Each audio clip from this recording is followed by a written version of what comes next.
వచ్చే ఎన్నికల్లో కాంగ్రెస్ ది ఒంటరి పోరేనని ముఖ్యమంత్రి వైఎస్ స్పష్టం చేశారు. పొత్తుల్లో ఎక్కువ సీట్లు పొందేందుకే చిన్న పార్టీలని తెలుగుదేశం, ప్రజారాజ్యం పార్టీల వైపు చూస్తున్నాయని ఆయన అన్నారు.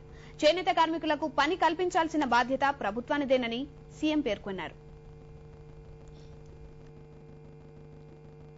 3 రోజుల పర్యటన కోసం ఢిల్లీ వచ్చిన ముఖ్యమంత్రి వైఎస్ పార్టీ అధినేత్రి సోనియా గాంధీ, మానవ వనరుల శాఖ మంత్రి అర్జున్ సింగ్ తో సమావేశమయ్యారు.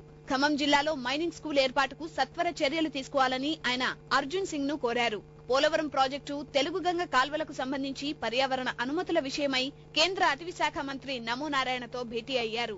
నేత కార్మికుల సమస్యలపై ఏర్పాటు చేసిన అధ్యయన కమిటీ సిఫార్సుల మేరకు పరిష్కారానికి చర్యలు తీసుకుంటామన్నారు.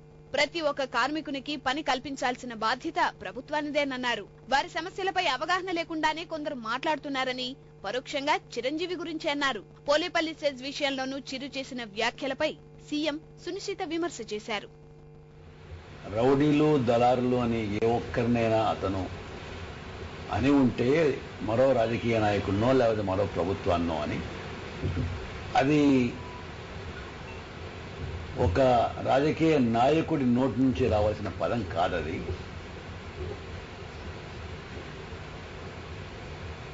ఒకవేళ ఇంకా కొత్తవాడు కాబట్టి విషయాలు తెలియదు కాబట్టి అని ఉన్నా దాని గురించి మేము వెంటనే రెస్పాండ్ కావాల్సిన అవసరం కూడా లేదనుకుంటాం.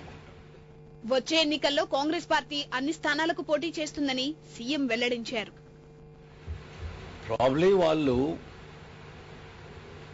ఎక్కువ సీట్లు కావాలని, మా దగ్గర ఉంటే ఎక్కువ సీట్లు రావని,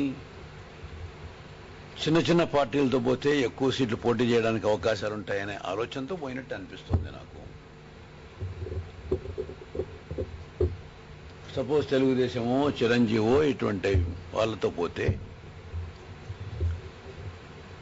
మిగిలిన చిన్న పార్టీలు ఇప్పుడు వాళ్ళకున్న సీట్ల కంటే చాలా అదనంగా సీట్లు అడిగేదానికి అవకాశం ఉంటుందనే ఆలోచన ఉంది అని అంటున్నారు. నాకైతే తెలియదు.